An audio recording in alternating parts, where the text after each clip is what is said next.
It's a minute past the hour, so let's go ahead and get started. Good morning and welcome to Prevention 101, Building Your Foundation in Substance Misuse Prevention with Chris Reed. This presentation was prepared for the Great Lakes PTTC under a cooperative agreement from the Substance Abuse and Mental Health Services Administration, or SAMHSA. The opinions expressed in this webinar are the views of the speakers and do not reflect the official position of the Department of Health and Human Services. Got a few housekeeping items for you. If you have technical issues, please individually message me, Rebecca Buller, or Alyssa Koala in the chat section, and we'll do our best to be helpful. Post your questions for the speaker in the Q&A section. This is really helpful for us. Often the chat goes by so quickly that we might lose your question, and they're important to us. So please use that Q&A option at the bottom of your screen. For captions, use your Zoom toolbar at the bottom of your screen and choose Live Transcript. AI note taker applications are not allowed. If we see them, we will remove them from the Zoom room. And certificates of attendance will be sent out via email to all who attended the training in full, and it can take up to 2 weeks to receive those in your inbox. And now I want to introduce Chris Reed. She's the co-director of the Great Lakes PTTC. Wonder how many TTs to put in there. Great. Thanks so much for starting us off, Rebecca. Hello, everyone. Welcome. I'm going to go ahead and share my slides here.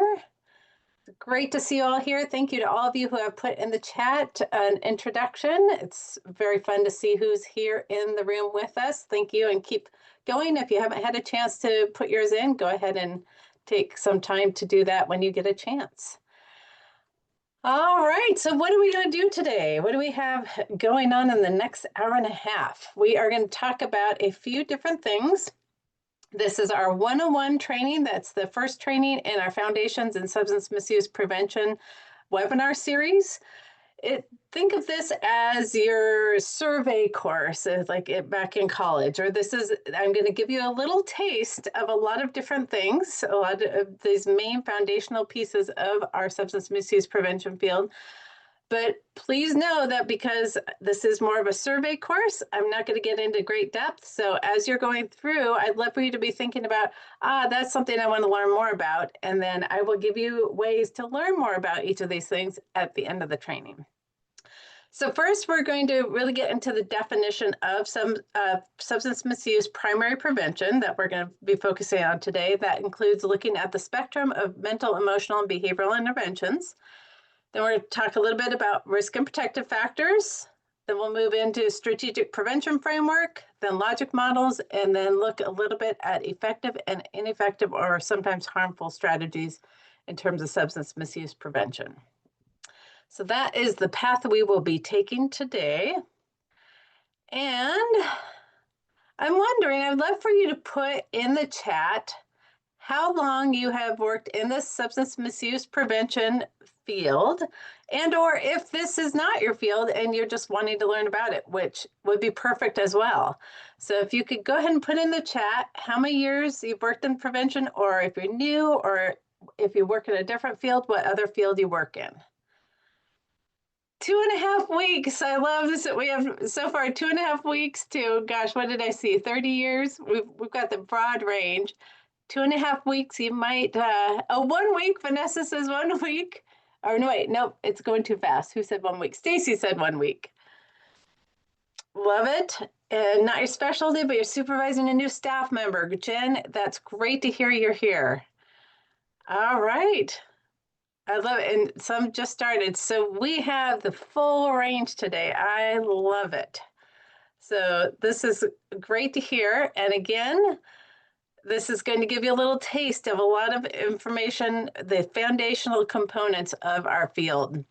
So hopefully it'll be helpful to give you this big picture of what our field is like. Because what we see as these folks come in, just started week and a half, even those who are a year or two in, We often are put into these substance misuse prevention positions, as well as supervising prevention when prevention is not your field, without the information that we need to really do our job as effectively as possible. So it's like, you put in, here's your cubicle, or here's your room, or maybe you work remotely, and good luck, go figure out what to do. We want to help you figure out what to do in the most effective way and in a science research-based way as well. So thank you for being here. Great to have you all here, and thanks for putting in the chat what experience you have. All right, so as I said, we're going to begin with defining prevention, because the word prevention gets thrown around a lot and it means different things to different people. So I want you to understand where I'm coming from in terms of this training, as well as the other trainings that we'll be doing in this webinar series. So let's take a step back and think about what I mean by prevention, what it looks like in other fields, or in other areas of our lives, I should say. I bet on everybody's computer that you're sitting at right now that you probably have some antivirus software. At least I hope you do. Antivirus software, it prevents viruses from getting to your computer. It doesn't take care of them once they already are on there, but it takes care of them. It helps prevent them from ever getting to your computer. Lighthouses, they prevent shipwrecks from ever happening. They don't take care of the ships. Once it happens, they don't repair them. They try to prevent, the goal is to prevent a shipwreck from ever happening. Similarly with sunscreen, we want to prevent sunburns before they happen. And immunizations, we want to prevent illnesses before they can start. So in a similar way, that's what I'm focusing on in terms of the primary prevention of substance misuse, so preventing it from ever happening, is what we're really focusing on with this webinar and the rest of the webinars in the series. So I have this video here that I think is does a good job summarizing what prevention is. So and you know what? I'm going to stop sharing. I want to make sure I shared my sound. I forgot to double check that. Yep, it did keep it. All right, so let's go ahead.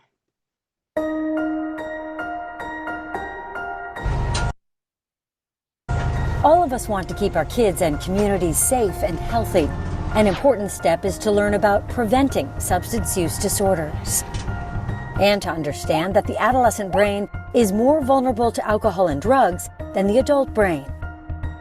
The earlier someone starts using substances, the greater their chances of developing a substance use disorder.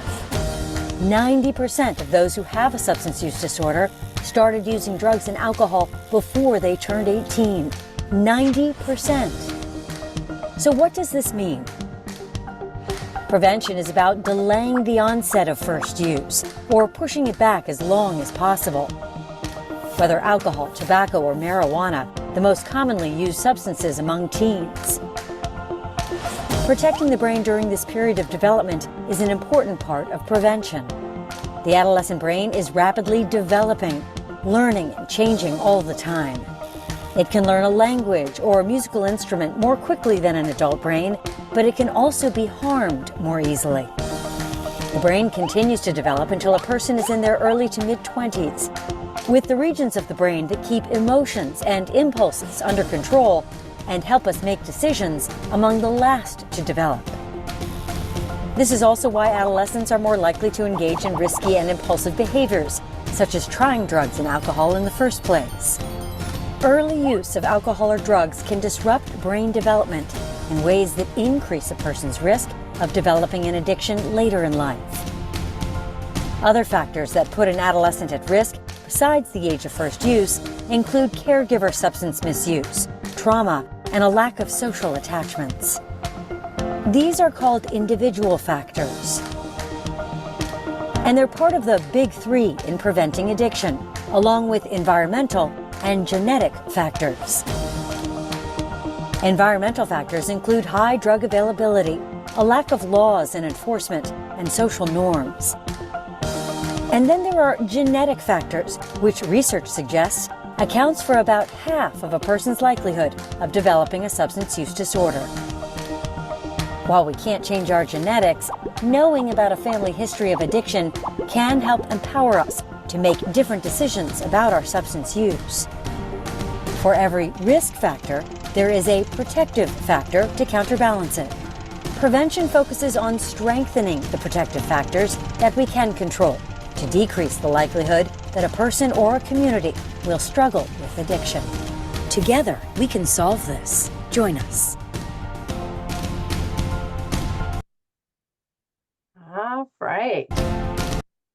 I'm curious, what did you see in this video that was either surprising or interesting to you? Something that you're kind of like, oh, huh, that was interesting. If you could go ahead and put in the chat anything. And I see Lindsay put in the chat, will we share the link? We will absolutely do that in the follow-up email. Genetics, the genetic piece, that is always shocking for me to hear. And just to say with genetics, there's a genetic predisposition, but it's not a causally related thing that just because you have it, you will, in fact, that will happen. Other things need to be happening in the environment, which is where we have the great opportunity to do our preventive work in terms of reducing other risk factors in youth lives and increasing those protective factors. So let's see, what else are people seeing? Yes, 90% of addiction issues occurs if someone starts using before age 18. Isn't that interesting, Michael? And I see Dawn also pointed that out.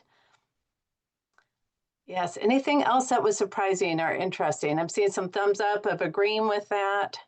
And do feel free to use those reactions as we go along. We have a pretty big group, so if you like to use reactions, you're welcome to do that. Yeah, and how the brain absorbs the alcohol was an effective visual. Yep, I agree. All right. Well, so that's one way to be thinking about prevention in terms of those different things I've just talked about. There is another way that we can define prevention, and that is through what is called the spectrum of mental, emotional, and behavioral interventions. And sometimes you'll hear this referred to as IOM's continuum of care, and that's Institute of Medicine's continuum of care. It used to be called that until a later edition of this book that it's pulled from, but now it is called the Spectrum of Mental, Emotional, and Behavioral Interventions, which is way too many words in my opinion, but that is the official name of it. And this is the graphic of this spectrum, and I'm going to quickly walk through each of those areas. So on the left-hand side, we have the promotion part of the spectrum. And this is, as it says on here, it's focusing on general health and well-being. So it's not necessarily that we're looking at specifically preventing substance misuse or specifically preventing mental health issues or other behavioral issues. It's looking at our general health and well-being is the promotion area. And you'll see they have it on the left side, but then they also have it along the bottom, meaning that we need to focus on health promotion throughout the whole continuum of care, the whole spectrum. The next portion is prevention, which is where we're going to be spending our time today. And they do divide it into what is termed universal, selective, and indicated interventions within there. So universal are ones that we are working at addressing a whole community. The intervention is focused on a whole community, however that community is defined. Selective is focusing on a portion of the community that is at higher risk based on their environment. So what's going on in their environment that is placing them at higher risk. Indicated interventions are focused on populations that are actually starting to exhibit high risk behavior. So they themselves, the individuals, are exhibiting high risk behavior. So that's just a real quick overview of those three parts of prevention. Now, when we get here, I'm curious if you want to go ahead and put in the chat, what do you think has happened when you've crossed the line right here between prevention and treatment? What's going on there? What has happened for us to cross from prevention to treatment? Anybody want to put in the chat? Anybody? So moving from prevention to treatment, there's some actual event that kind of happens. I see there's lots of good ideas. I like what y'all are thinking, and there's a few of you who have caught it. There you go. Several of you have it, that at this point, there's a diagnosis of a substance use disorder. So that's the line that once there's a diagnosis of substance use disorder, that is when we've gone from prevention to treatment. So that, if you're wondering, like, well, how do indicated we have some high-risk behaviors going on, but it's once there's a diagnosis of substance use disorder that we're into the next area of the continuum. All right, and so then this other part of the continuum, as I mentioned, we have the treatment, and then we also have maintenance, and there's that overarching of recovery is in, at the end of treatment, of course, and into maintenance is that area of recovery. So, as I said, we are going to focus our time on this part of the continuum. And it's interesting when it was researchers, scientists who developed this continuum of care, they created this graphic in proportion to where they believe our time, effort, and funding should be put into this continuum. So in terms of, that segment is how much time, effort, money we should put in promotion, prevention, treatment, maintenance. Anybody have a guess to how much our federal drug demand reduction budget puts towards prevention right now? So of the money going into prevention, promotion, treatment, maintenance by the federal government in the last fiscal year. Anybody have a guess? I have not enough, like very little. I've seen lots of different ones ranging from 1% to 50%, likely not enough. Absolutely. All right. Lots of good guesses. I love all your guesses. So it was about 5% of the federal drug demand reduction budget was put into prevention, this primary prevention piece in the last fiscal year. I decided to go ahead and do some extrapolation with the numbers. Now, these are not exact in any way, but I thought, okay, if we did actually put the percentage of this graphic towards prevention, what would you say is, I tried to guess, what do you think this portion is of this continuum? Go ahead and put in the chat of, like, do you think it's like 25, 33? What do you think? It's about a third, Amy? I was trying to decide. Anybody have somewhere between 25 and a third? Yeah, 25, 33%. That's Rebecca and Amy, that's what I was thinking too. Okay, so if we extrapolate the numbers, and again, this is where I'm not being precise, but if we looked at 25% of last year's budget, well, let me back up, I'm sorry. So the actual number for last year was $788 million. So if it was actually proportional, instead of 788 million, if it was 25% of the budget, it would be 3,940 million. So almost just under $4 billion if it was proportional. If it was 33% of the budget, it would be just over $5 billion. So instead of the 788 million, we would be either at about 4 billion or $5 billion. So that shows you, in my mind, how underfunded prevention is. And this is also a reason why when prevention gets a little prickly about making sure our money is going towards primary prevention, this is why. Because we have so little funding that if we don't keep it specific to prevention, then our little bit is even a much littler bit, and we lose these opportunities for prevention, which of course saves time, money, heartache, everything down the road in terms of we're moving upstream to take care of things before they begin. So that was my, I kind of went down an interesting path as I was thinking about this more, and hopefully that's interesting to you all too. All right, so a few different ways to look at what prevention is. if you actually like words to your definition, here is a slide just for you. All right. The proactive process of empowering individuals and systems to meet the challenges of life events and transitions by creating and reinforcing conditions that promote healthy behaviors and lifestyles. Now, this is quite wordy, but there's some really important words in here. What do you think are some key words in this definition? Go ahead and put in the chat. What are some key words in here that are key to prevention? Proactive, absolutely. We're being proactive before there's ever a problem.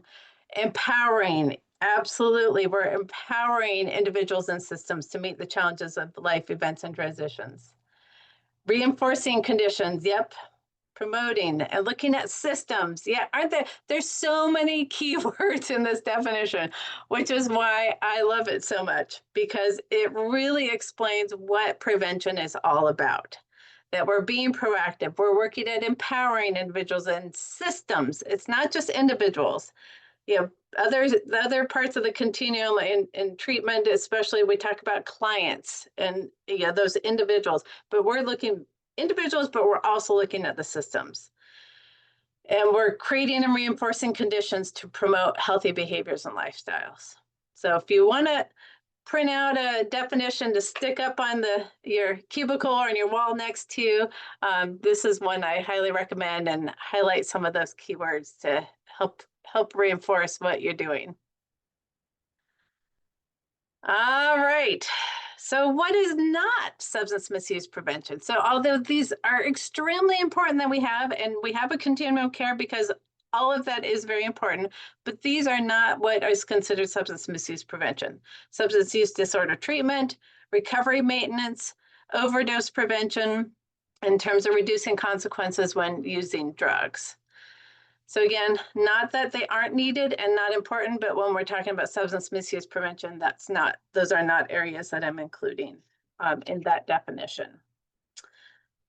All right, so I've got a pop quiz for you. Are y'all ready? What do you think? For each strategy, I would love for you to indicate if it's a primary prevention strategy or if it falls somewhere else on the spectrum.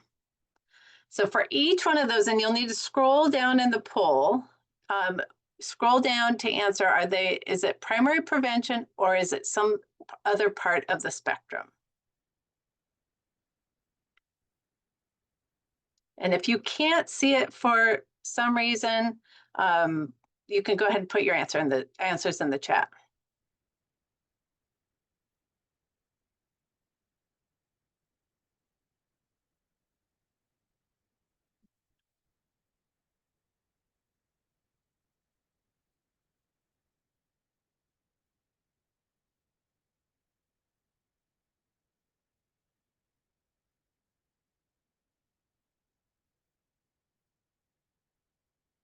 All right, I know we've got about a third of the folks done.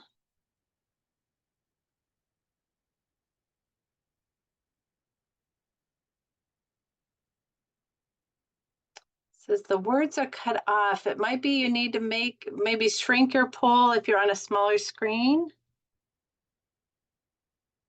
3 is missing. 3, you just got to scroll down. If you don't see 3 and 4, you got to keep scrolling down. And somebody said maximizing the window. So if you can maximize the poll window, that might help. Good tips. Or yeah, depending on your device, it looks like pull to the side to increase the size. Hopefully that's helping folks.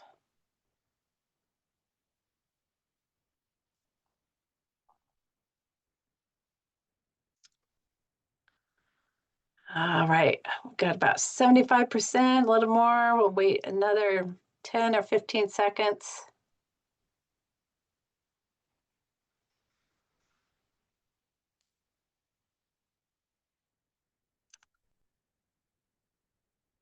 All right, and if you weren't able to finish, that's okay. Let's go ahead and publish the results and we'll walk through them together.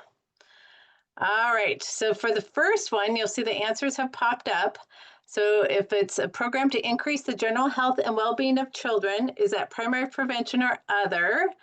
The correct answer is other, because it actually falls into the promotion area, because we're talking about general health and well-being of children. So while it can overlap, we saw promotion at the bottom of that spectrum, it can overlap. When we're just focusing on general health and well-being, that's in the promotion category.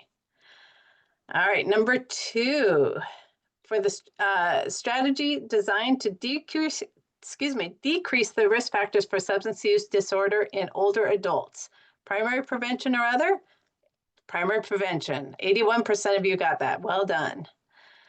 All right, next, distribution of naloxone to prevent a drug overdose. Is that primary prevention or other? That would be other. That was typically, it falls into the overdose prevention category, which is confusing because it has prevention in overdose prevention.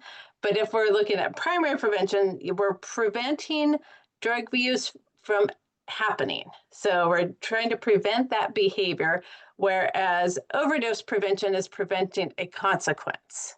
So we're wanting to, substance misuse, primary prevention, we're wanting to prevent it from ever happening. All right, and then the last one, program designed to prevent the recurrence of substance use disorder. So 66% of you got that right. It'll be other, that would be more in the relapse prevention or in that recovery treatment area, that other part of the spectrum, that right-hand part of the spectrum. Oh, and I'm not sure that we had, but we didn't, I don't know that you all could see the answers there. I guess I just had to read them off to you. Any questions about that? Were you surprised at my response for any of them? Brandon, no, this is the beginning of figuring this out. So don't give up now. This is why it seems very straightforward. It's like, what is primary prevention or not? Seems like it is, but there's actually a lot of things to consider when we're looking at this. So this is why we're doing it, and this is why you're here, Brenda. I'm glad. All right. Okay, no, you're doing fine. We're going to do well. All right, let's keep going here. All right.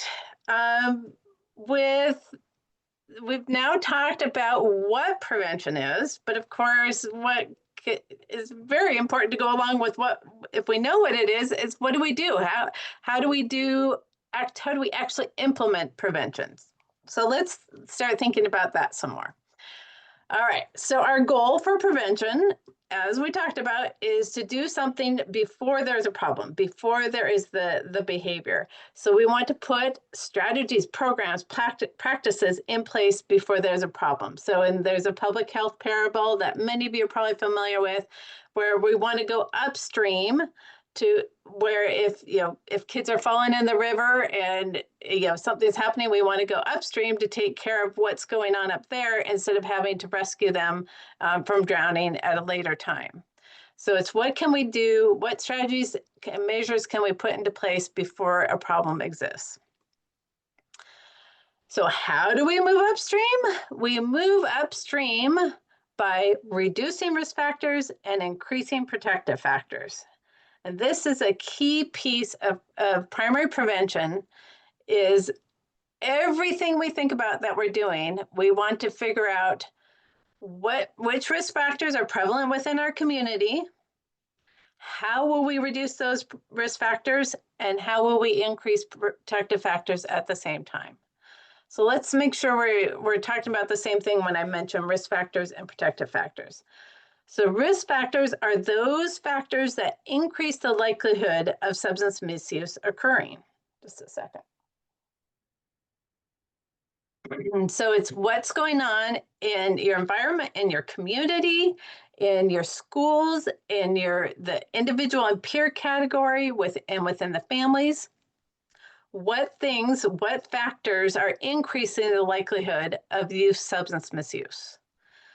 I'm going to do a training on this in December, so if you aren't familiar with this, feel free to sign up for that training, and we'll get into details of what are research-based risk factors that show that by having those factors in a youth's life will increase the likelihood of substance misuse.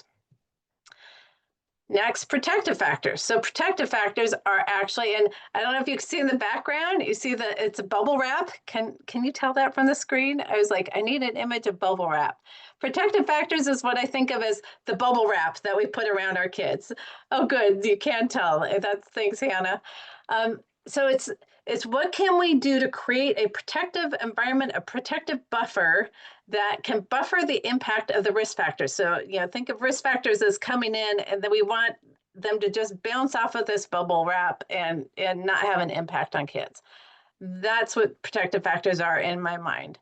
So again, going back to our primary role in prevention, if we're going to go upstream, we're going to move and we're going to prevent things from ever happening, is we want to reduce risk factors while increasing protective factors.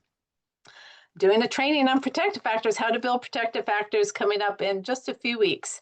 And I'll show you those dates towards the end. So if you want to learn more about building protective factors, I hope you join me for that one. All right, so as I already said, we want to implement strategies that both enhance protective factors and reduce prevalent risk factors within your community. All right. Any questions about risk and protective factors before I move in? And if you could put them in the Q&A, I know I see some people putting in the chat. I'm not able to follow the chat as we go along. So any other, I'm able to see Lindsay's last question. With this definition, I would consider treatment for parents as a prevention strategy. Yes and no. I mean, yes, in terms of prevention for the family members, but the work actually being done in treatment would fall into the treatment category. So again, is that small, the 5%, it might be less in this upcoming fiscal year of the federal budget being spent on prevention, that we can make those arguments that, in terms of, once people, treatment can be prevention. And yes, of course, it does prevent other things from happening. It can be prevention for the people in their family. But if we take that small 5% and we put it towards treatment, we will have done no primary prevention. So that's where, yes, I agree you can make that argument, but we still want to do the best we can for the small amount of funds to do that primary prevention of preventing drug use or substance misuse from happening, from starting. All right. I'm not seeing any questions coming through the Q&A, so I'm going to keep moving along. So once we are looking at risk and protective factors, we need to figure out, okay, how are we going to put together a plan around risk and protective factors? And we can reduce risk factors and enhance protective factors by creating a comprehensive data-driven strategic plan, or in other words, as I say here, a map to success. And we can do that by using the strategic prevention framework. This is, go ahead and give me a reaction. If you've heard of the strategic prevention framework, give me one of those reactions of a thumbs up. If you haven't, give me a different reaction. I'm seeing lots of thumbs up so far. Lots of, yep, okay, we've got lots of people familiar with it. All right, so this is the tool that we use to help us create this map of being effective. All right. So let's think about, I'm going to play another video for you of to give you a quick overview for those of you who are not familiar with the SPIF, or it might be a good refresher for those of you familiar with the SPIF. What is the SPIF? The Strategic Prevention Framework is a framework to help guide and make possible any effort, from vacation to youth-led prevention. First, we have assessment. We have to identify the problem. What data do we have or need to gather to tell us what the problem is? Next is capacity. Take inventory of what materials, staff, or resources you have, or what you need to make the project possible. Next is planning. What is it we want to achieve and how are we going to do it? Next is implementation. Let's do it. Put your plan into action. Next is evaluation. Get feedback from your staff and participants. What went well or maybe not so great? At the center, we have sustainability, making sure that pieces are in place to ensure we can do it again and better. And lastly, cultural competency. We need to make sure that everyone is included. When engaged in youth-led prevention, follow the SPIF to ensure the success of your program.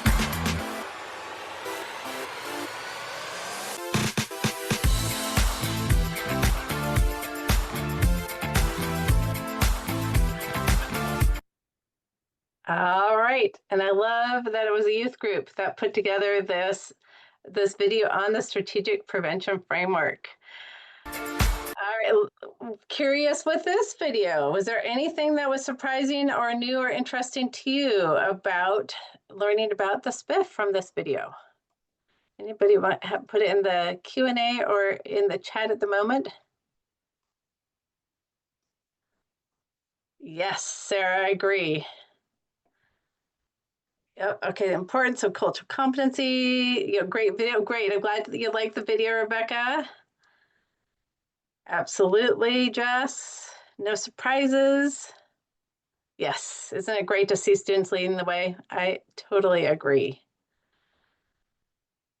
All right.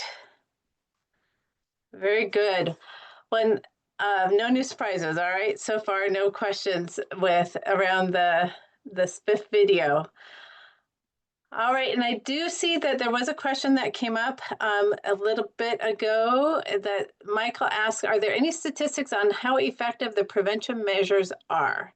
So there absolutely are statistics in terms of individual programs that you can look at the effectiveness of individual programs. There's some overall statistics when we look at over the years how we have decreased substance misuse prevention, also at the local community level that can be done. So yes, it has happened, it can be done. And there's also, I'm trying to think of, Michael, I'll think of some any specific documents we might include as a link in the follow-up email. So great question.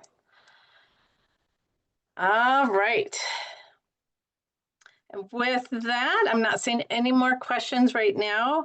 I do have a poll for you, another poll for you, and this is actually not specific to this webinar, but we have a new reporting requirement. So if you wouldn't mind taking a minute and completing this poll of what is the source of funding for your substance misuse prevention program. So for those of you who do work in substance misuse prevention, if you wouldn't mind going ahead and putting in where you get your funding. So this is kind of like an advertising break. I don't know. All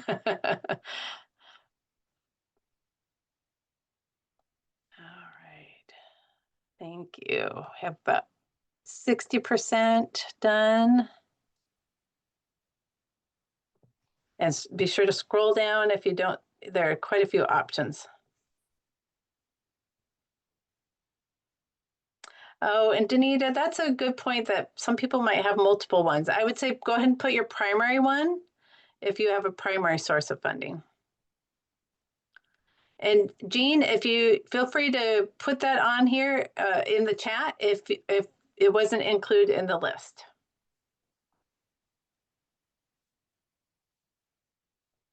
Go ahead, yeah, if it doesn't fit, go ahead and put it in the chat. All right, and I see most people are done. We are going to go ahead and take a 5-minute break at this point. So once you've completed the poll, feel free to take a 5-minute break, and then, and if you haven't done it yet, go ahead and we'll leave the poll up as we get the break started, and you can complete it before you head out for a break. See you back here in 5 minutes.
Welcome back, everybody.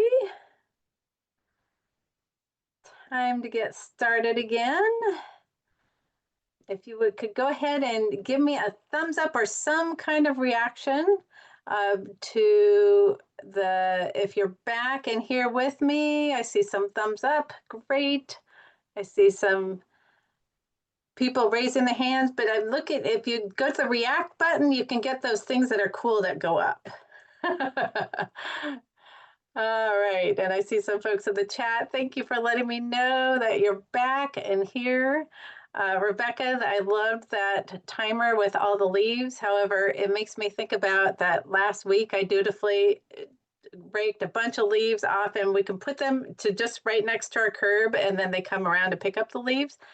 Well, this last weekend, a lot of wind came up, and I looked today, and all of those piles I had made, it's all back into my yard. So, like, okay, that was very poor planning on my part to do it right before a big windstorm. So it was making me also think about all the work left for me again. And now, of course, it's spread out across the entire yard. Oh, well, good exercise, right? Well, yeah, that's Rebecca. You said that just at the same time. It is actually really good exercise. Great. All right, well, let's go ahead and get going. Again, I'm going to share my screen. I forgot to move that forward from our last couple here. So where we left off before we took our break was talking about the strategic prevention framework. And this is the way that we create our roadmap to effective data-driven plans or maps, roadmaps for how we're going to do our prevention work. With our work through the strategic prevention framework, we can create logic models, and logic models are really helpful to help keep us on track and make sure that what we're thinking we want to do will actually accomplish what we want to accomplish. So I often see communities, they'll do an assessment, they'll identify what their priorities are in terms of the priority problem behaviors that they want to address. They'll do a great job looking at their capacity with the next step in the strategic prevention framework. And then when they get to planning, so problems and related behaviors, they've done that in the assessment step. Risk and protective factors of identifying the priority risk and or protective factors to be addressed. Then they go to choose the strategy, and oftentimes the strategies do not match up with what they're trying to accomplish with reducing the priority risk factors and or the priority problem behaviors that they've done. So these logic models can be great checks on what we think we want to do and why we want to do it. So I'm going to give you an example of an underage drinking, and this is a real basic one. You would probably want to fill it out and have many more details than it will be on here. But here's an example of a logic model for underage drinking. So let's say that a community conducted its needs assessment, and they found that they had high levels of underage drinking, underage 21 drinking in their community. So they decided that was something that they needed to focus on in their community to reduce underage drinking. And what they found when they assessed the risk factors in their community, that one of the research-based risk factors is easy retail access to alcohol. So in their assessment, their needs assessment, they found in their community, it was really easy for underage folks, under age 21, to access alcohol through retail outlets. So some evidence-based strategies to do that they looked at doing, these are examples of ones you could do, are compliance checks and merchant education. By implementing compliance checks and merchant education, that would reduce the number of alcohol sales to minor, which was their goal here.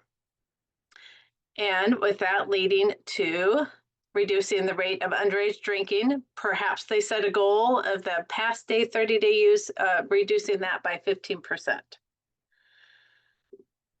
So here you would want to make sure as you've created this that you go back and forth. See the arrows go back and forth. You want to make sure it's logical no matter which way you go. And you'll also see I color coded these, that this underage drinking links to this one in terms of the long-term outcomes relate to the problems and related behaviors. The risk and protective factors relate to the short-term outcomes. So somebody asked about how do we know prevention is effective? This is one way we know we're effective is we implement our strategies and we look at what short-term outcomes we see and are they related to the risk and protective factors we're looking to address. So in this case, would we see we want to see a reduced number of alcohol, excuse me, I accidentally clicked. We wanted to see a reduced number of alcohol sales to minor would be our indication that our prevention efforts at easy retail access, of reducing easy retail access, that we're being successful. And ultimately, we'd want to see a reduction in underage drinking. That would be our long-term outcomes. How many people are familiar already with logic models? Go ahead and give me a reaction about, and you can put a heart if you love them. I love logic models.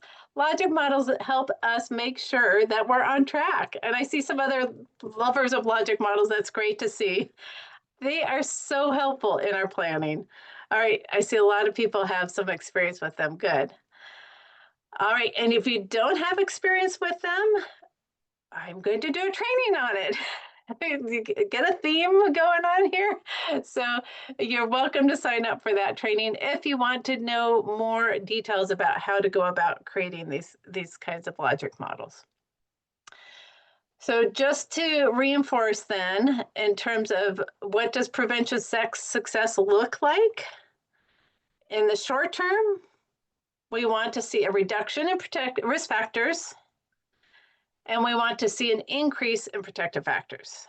That's prevention success in the short term. And then in the long term, we want to see a decrease in substance misuse. So in that case, it was a decrease in underage drinking. All right. And Rebecca, I love your enthusiasm. She can't wait to sign up for these trainings. I love it. Thank you. That makes me feel good. All right. And I see the question of typically how long does this reduction take? It really depends on many different things. It depends on the dosage in terms of what kind of dosage you're delivering in terms of your program intensity.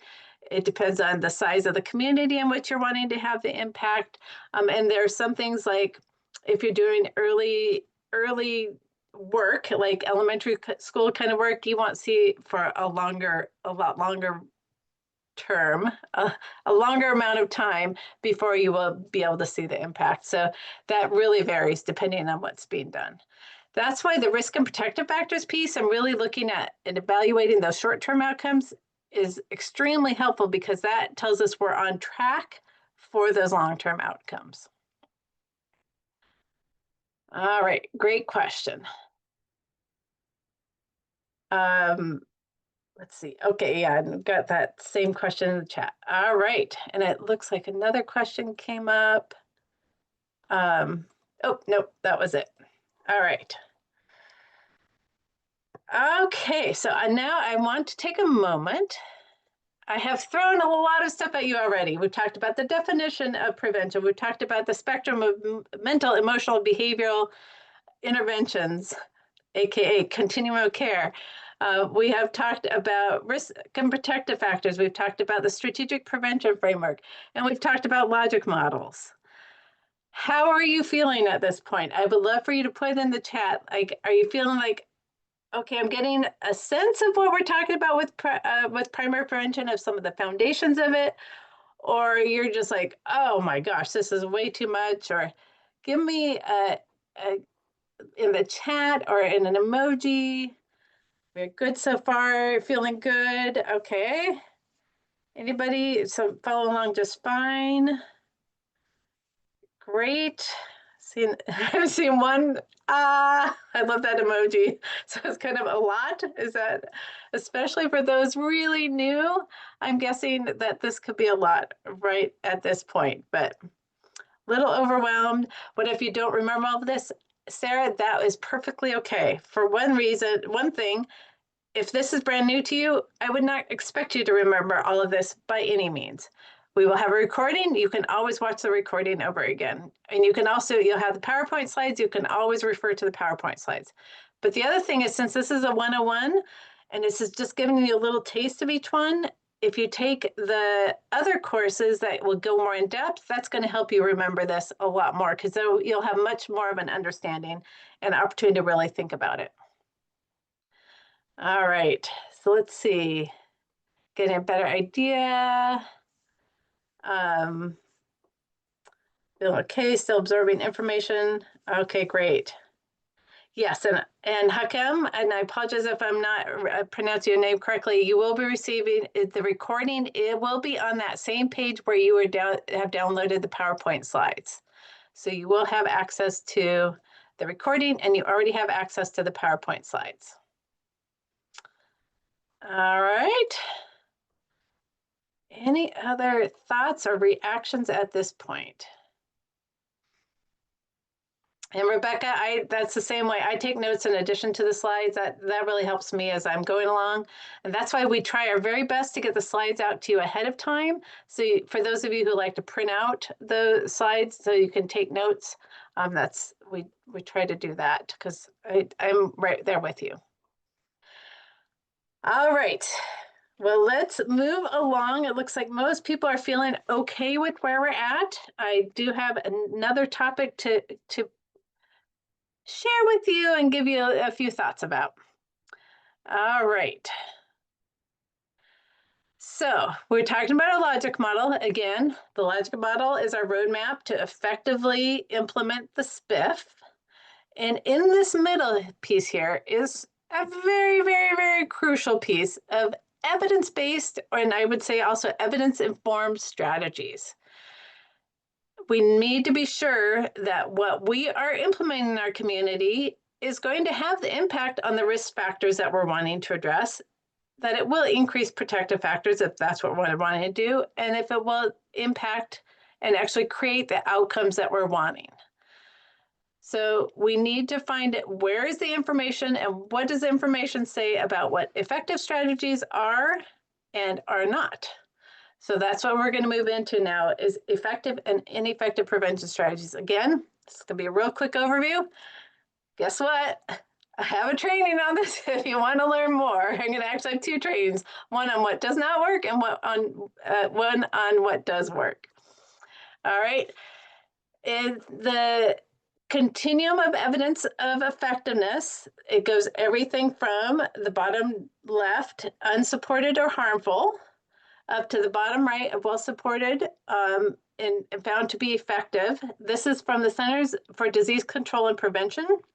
This is an excerpt of a very large graphic that they have, but these are the key pieces that we're going to focus on: the well-supported part and the unsupported part, and down at the bottom left in the next few slides.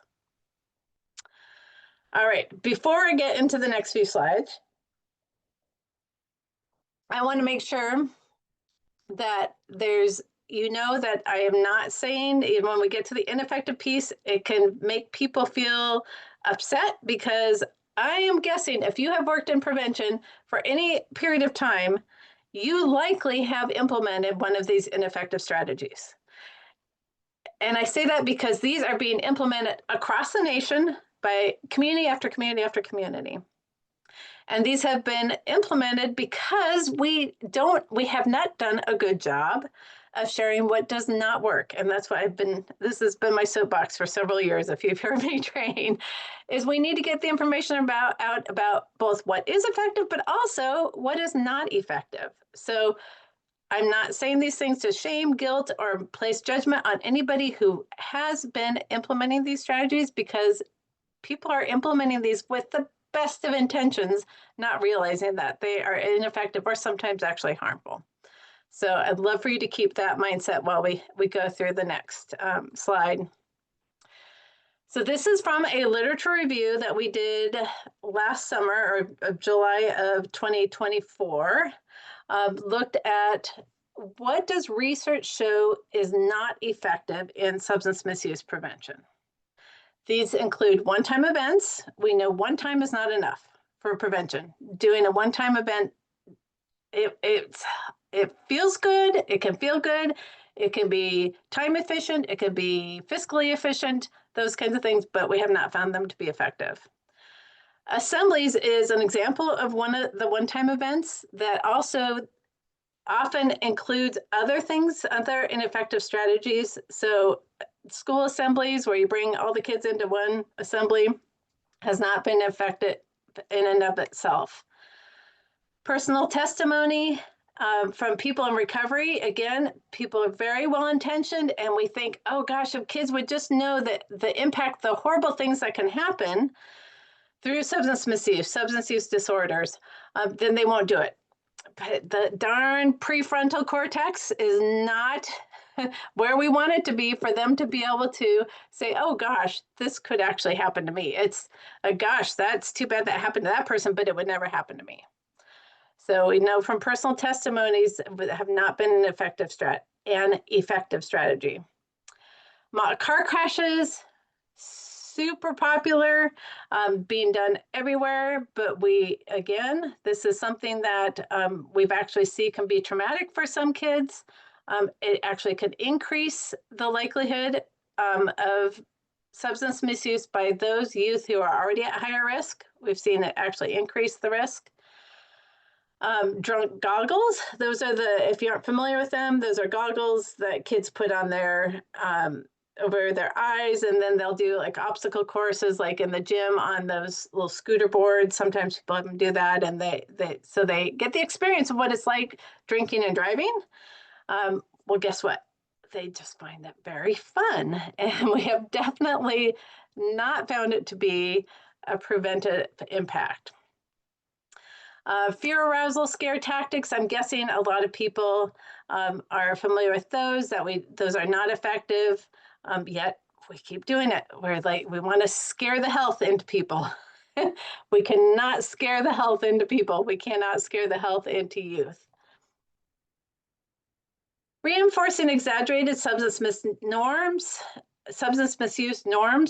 This is when we say, for example, let's say that there's a 1% misuse rate of a certain drug in 1 year. And then the next year we do an assessment and we find it's 2% the next year. And an exaggeration, reinforcing exaggerated would be an example of, oh my gosh, we've doubled the substance misuse in this category. Everything's going to, everything's getting really bad for our youth and our community. When we went from 1% to 2%, it's probably not significant numbers. Is it something we would want to watch as substance misuse prevention professionals to make sure it doesn't keep going up? Absolutely. Would we want to use that as a tool in a campaign, a media campaign? No, because then it's like you start saying, oh, everybody's doing it. And then that's going to increase the likelihood of more use.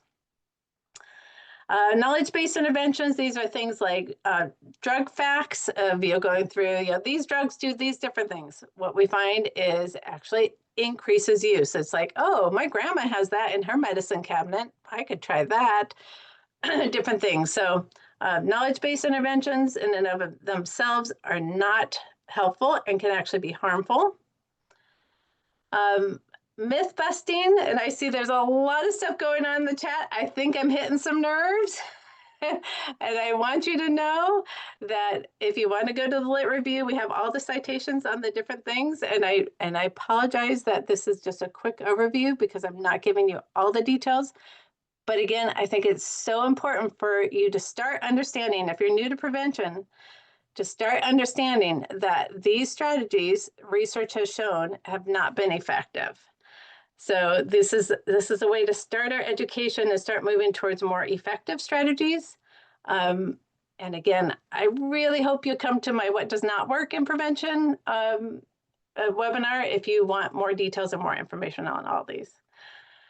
But I'm going to go ahead and go through the last three. With myth busting, this is where you say the myth is that marijuana does blah, blah, blah, blah, blah. And then the truth is the rest of it. What happens with our mind is when we read the myth, it reinforces what we think already is, because it's the myth. That's what people are commonly accepting. And so it's easier for our brains to process that than any of the rest of it that's countering the myth. So instead of myth busting, it's actually myth reinforcing. This was new to me when we first started putting together the What Does Not Work training. And I saw an example of, and I'm trying to remember which website it was on. I think it was a cannabis prevention website. So that's why that marijuana example is in my head. And I saw on this website, they had a myth busting page, and the myths were in like big font in a different color. And then the truth was in small font in several paragraphs of information. So my eye, and when I went down, my eye caught on the first myth. I was like, what are they saying? And then I realized they were talking about a myth, because I was like, what? But that's where our eyes go. It goes to the different color, the larger size font, a really easy statement for our brain to take in. So that's where, with our brain, myth busting is not a good strategy. Punitive and zero-based tolerance approaches. These are the things like zero tolerance in schools. If you're caught using, you're kicked out school for a certain period of time, or there's a severe punishment. What we find is that, for example, those students who are kicked out for a certain period of time, they're actually going into a higher risk environment by not being in school. So they actually have an increased likelihood of risk factors in their environment. So other friends who are using, perhaps being in a family situation that might not be conducive to prevention in terms of if it's not a healthy environment. They're also away from potential protective factors at their school, things like that. So the punitive and zero-based tolerance approaches have not been shown to be effective. And finally, grouping youth at higher risk together. So if we are looking at especially in indicated strategies, when we talked about those universal selective indicated strategies, the indicated strategies are for those youth who are already experimenting, have other high risk behaviors. They might be in juvenile detention. There might be other things going on that they're showing high risk behaviors. We find that grouping all those together, all those kids together, who are exhibiting high-risk behaviors, guess what the group norm is? The group norm is high-risk behaviors, which then it's a snowball effect. So grouping youth at higher risk has not been shown to be effective. All right, threw a lot at you. I know there's a lot going on in the chat. I was not able to read all that while I was going, but I'm going to go ahead and look at the questions in the Q&A, and go ahead and add more if you have questions. So for assemblies, personal testimonies, et cetera, do you think it would be more effective with smaller groups? So the issue with assemblies is not necessarily the size of the group, but it's more of what is delivered, and that is typically one time. So often there's scare tactics that are used. There's often personal testimonies are used in assemblies. They might do even some skill development kind of trying to do, but doing that in a large group wouldn't be effective. That piece, if it was, and we're going to move to effective strategies next, is there's the effective strategies that are included in smaller group work. There's a potential for that to be effective. But again, it takes the other things that we will talk about in this next slide with effective strategies. And with filling roadsides with signage, either scare or to contact number. Linda, I'm not quite sure what you're asking here. Maybe if you could write a little bit more. I'm not quite understanding the question. All right. For awareness, step in signs. Are you wondering if, Linda, if that's an effective strategy of signs along roads? There are, if that's what it is, and we'll get to next that, effective or not. So I'm going to hold off on that, and we'll get into that in the next slide. That there are effective media campaigns, which could be included, but if you're using scare tactics or fear arousal as a strategy for the types of signs that are up, then I would say no. So it depends on what you're trying to accomplish with those signs and what the messages are. And then Kendra has a question.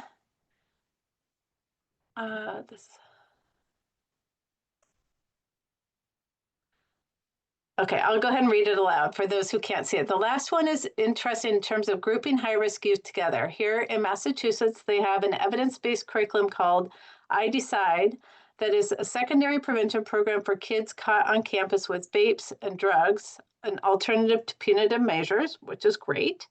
But inherently, the higher risk already using kids are grouped together. Do you think that modifies the effect of, I'm guessing, of the program? That is an excellent question. My guess is that it could impact the effectiveness of the program by grouping those kids together.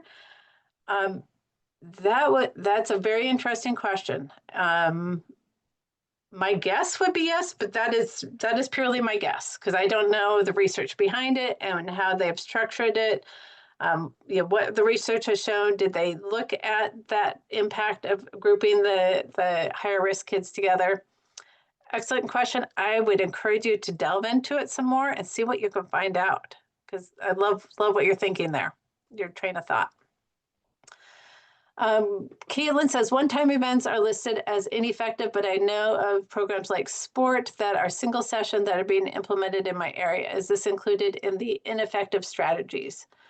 I'm not familiar with that specific program, so I can't say. But I would definitely look to see what the research says in terms of the level of effectiveness and what they're trying to accomplish with that curriculum. So I'm not sure, Caitlin. Sorry. All right. Any other questions before I move on? Excellent. I love the way you all are thinking about this, and it's great. Do you think if they put a SUD counselor in schools at all times, it may help?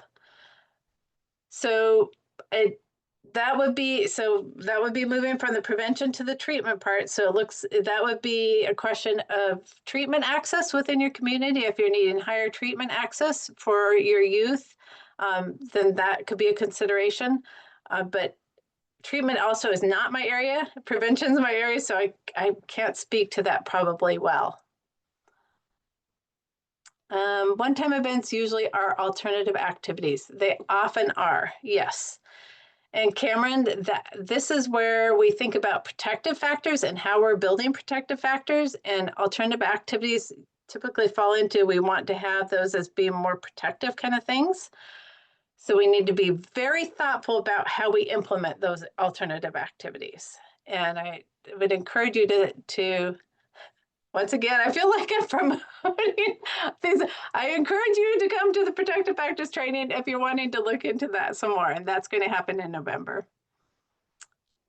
All right, excellent questions. All right, I have a few more things I want to cover, so I want to make sure to move forward because we need to talk about effective strategies. So these are some examples of globally looking at effective strategies. So social and emotional learning curricula in school. So these are skill-based over time skill development curricula in terms of social and emotional learning have been shown to be effective. Parenting education programs, especially when there's youth components, have been shown to be effective. You won't be surprised here. Curricula and strategies shown to reduce risk factors and enhance protective factors have been shown to be effective. Age-appropriate information delivered over time. So this is not the one-time event, but over time and developmentally appropriate. Communicating the positive peer norms and to correct misperceptions. So this is an example when talking about the signs on the road, that there are media or social marketing campaigns that are, there's a specific category that is really trying to get people to understand the positive norms within the community of how many people are not using, how many people are making good decisions, and communicating that kind of information. And by communicating that kind of information, that's like, okay, if I want to fit in, I should not use. And those are the messages that we find are very helpful in terms of being a preventive effect. Building social and personal skills. And I just saw people put it in the chat, life skills. That's absolutely where life skills falls, is an example of a program that does that. Involving youth with peer-led components. That video I showed you on the SPIF, with getting them involved and creating those, having them do those kind of things that we know are based on research again. I would say the caveat with this one is involving them with peer-led components of effective programs. Involving them to put on mock car crashes would not be an ideal situation in my mind. So involving them in implementing effective strategies is ideal. Using interactive approaches that include skill practice. So again, this is why assemblies aren't typically effective, because even if they're trying to teach skill development in an assembly, you can't provide typically good skill practice in those situations. And it's typically didactic versus interactive. All right, any questions about the effective strategies? So Annie, in terms of effective parenting education programs, there's things like strengthening families. Oh, there's a bunch of them. My mind went blank. Others that if you want to put in the chat of evidence-based effective parenting education programs, I would love for you to put that those in the chat. I'm also going to give you a resource of where you can look at online registries of effective programs that you could go in and look at the parenting education programs that are effective. All right. Guiding good choices. Thank you, Mark. That's another one that was somewhere in the back of my mind. Thank you. That's another example of an evidence-based effective parenting education program. And Candy, yeah, seems like effective strategies involve investing time with your youth, whereas ineffective ones are like one and done and you don't invest the time. I couldn't have said it better. Excellent summary. Absolute excellent summary. And that's the thing, we try to do things, if we think we're being efficient, time efficient, effective with our money by doing these things that are one and done, but we're really not having that impact. We also hear often people will say, well, but people like these things. They like the car crashes. They like these assemblies. I have and many of you know Erin Ficker or might know Erin Ficker. She always says, well, I really like cookies, but that doesn't make them good for me. It's the same thing with prevention programs that we know are not effective. We may like them. It may feel good to implement them. It may feel good to do them, but that doesn't make them effective. So it's that need to turn to what kind of evidence has shown that it actually has the impact.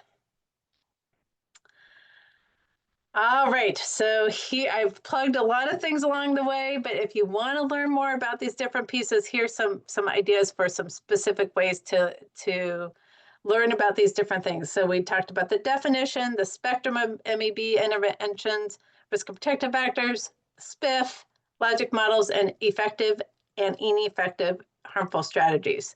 So where can you learn more about all these different things? One is our prevention learning portal. On the Great Lakes PTTC website, we have created this portal where you can go in, and when you click on any of these tiles, you will come to a page that will have 3 categories. What is it? Learn about it and take action. So as you're wanting to learn about these topic areas, if you're like, okay, I don't even know what this topic area is, start with what is it? If you already know what it is, but you want to learn more about it, go to the Learn About It section. That's where you can get some more in-depth information. And if you're ready to take action, you can go down to that section. So that's one place where you can get more information and start learning more. Another place that is a great place to get more information and more education is Healthy Knowledge. You can create a free account through Healthy Knowledge. I went and counted recently 58 courses on substance misuse prevention. So tons of things that you can learn about on there. And by doing these online courses at the end, you can actually print out a certificate or download a certificate. So if you're looking at needing continuing education credits, that's also helpful with that. If you're wanting to learn more about the strategic prevention framework, I encourage you to go to this self-paced course that was created by SPTAC, the Strategic Prevention Technical Assistance Center, through EDC. They are funded by SAMHSA. They created an excellent online course around the strategic prevention framework. And all of these links are going to be in the follow-up email. So you can go there for these links. I already mentioned this, but we have the rest of the webinar series coming up. November 13th is when I'm going to do protective factors, risk factors, December 2nd, what does not work, January 7th, selecting evidence-based strategies, February 5th, and then in March, we will do logic models. Other trainings that we have, and these are the folks in Region 5, which I listed the states below, are prioritized for these because they're a limited number of slots. So we have ethics and prevention training if you're wanting to get a more in-depth information and training on ethics and prevention. We have that coming up December 8th or 9th. That's an asynchronous online moderated course. So you'll be doing work on your own, but there are timelines like Monday, Wednesday, Friday, and Wednesday, Friday the next week that you have timelines that you have to get work done. So you do have to keep doing work, but it's on your own time during those time frames. Only have about 10 slots left in there. So that's quickly coming to an end. Who's prioritized, again, is within the region, and substance misuse prevention professionals are prioritized for that because of the continuing education for certification that's needed. Virtual SAPST, if you want to learn more about the SPIF, this is the way to do it. Join us for this in January. The applications are up right now on our website that you can apply to participate in that. Another great resource to learn more about prevention research is the Prevention Core Competencies curriculum, and that's going to happen in February. All right, so I threw a lot at you today. And somebody said, I don't know that if I'll remember this. Here are some ways that will help you cement what you heard today into your mind.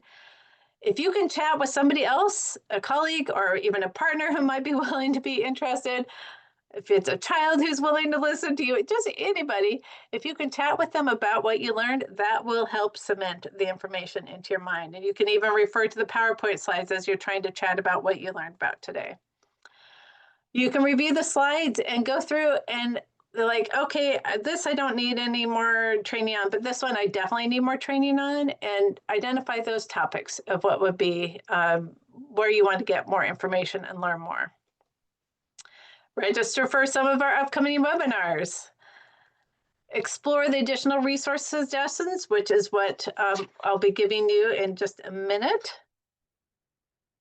And, all right, I'm going to give you, I already gave you in terms of like the learning portal, healthy knowledge courses, those kinds of things.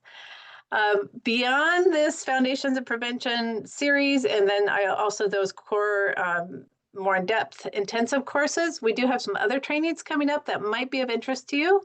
One is Unlock Sustainable Funding, leveraging individual donor development. I know a lot of folks are in difficult positions with primary prevention funding. So if you're wanting a way to look beyond being grant funded, if you want to look at individual donors, this would be a great training to attend. We have an evidence-based practice implementation support series. So if you're already have been in prevention for a little while and ready for a more in-depth training series, this could be of interest to you. If you're wanting to meet more primary prevention, substance misuse prevention folks, a lot of people are saying, I want to be able to network with other folks. Come join us for these short half-an-hour sessions of coffee break networking. We do a very short introduction, and then we put people in the breakout room so you can get to know one another. Another funding type webinar is leveraging group pitches for substance misuse prevention funding. So if that is interests you of learning how to make a pitch for what you're doing and why you should get funding, I encourage you to sign up for that. Using generative AI in your substance misuse prevention work. This is Brian Klaus from Johns Hopkins School of Public Health is going to train that. He's an excellent trainer. And he's also going to follow up on the following week on December 16th of leveraging AI chatbots for substance misuse prevention data analysis, which I think will be great. And I see there's a couple more questions, so I will get to those after I say that if you are a social media kind of person, and we'd love for you to follow us on LinkedIn and Facebook. This is how you get information on a daily basis from us. So we'd love for you to follow us on those two platforms if you do. And I'm going to look quickly at the last questions. Any curriculum recommended for sixth graders on the topic of alcohol and other drugs? So in the follow-up email, I'm going to give you a link to the Guide to Online Registries for Effective Prevention Programs. I highly recommend that you go into download that document and go into the online registries and look at what effective strategies would be for the sixth graders, for that level, the type of population you're working with, that you can search through different variables, because there are many different options. So highly recommend that you go into those registries. And Candy says, or can I listen in maybe? And you probably, when I was saying something that was probably really clear what your question is, but at this point, I can't remember what I was talking about. So if you want to share a little bit more about what you were thinking with that, that would be great. Otherwise, a huge thank you to you all. I appreciate the very active involvement you've had in this webinar. It's been great to be here with you and spend this time with you. Before you log off completely from this session, if you can complete the GEPRA evaluation form, you're going to be redirected at the close of the webinar. Rebecca also put the link in the chat, and it will be sent in the follow-up email. So if you can be sure to do that, feel free to put in there what worked well with you for this webinar, what if I did it differently would have been more effective, and any more additional trainings that you're hoping that we'll do besides the ones that we already shared today. So hope you all have a great rest of your day. A huge thank you to Rebecca and Alyssa, who were in the background here helping with the technology, and Rebecca for setting up everything beforehand, and she does all the follow-up, getting the recording up and everything. Couldn't do this without you. So thank you very much, and we will talk with you and hopefully see you very soon. Take care, everyone. Bye-bye.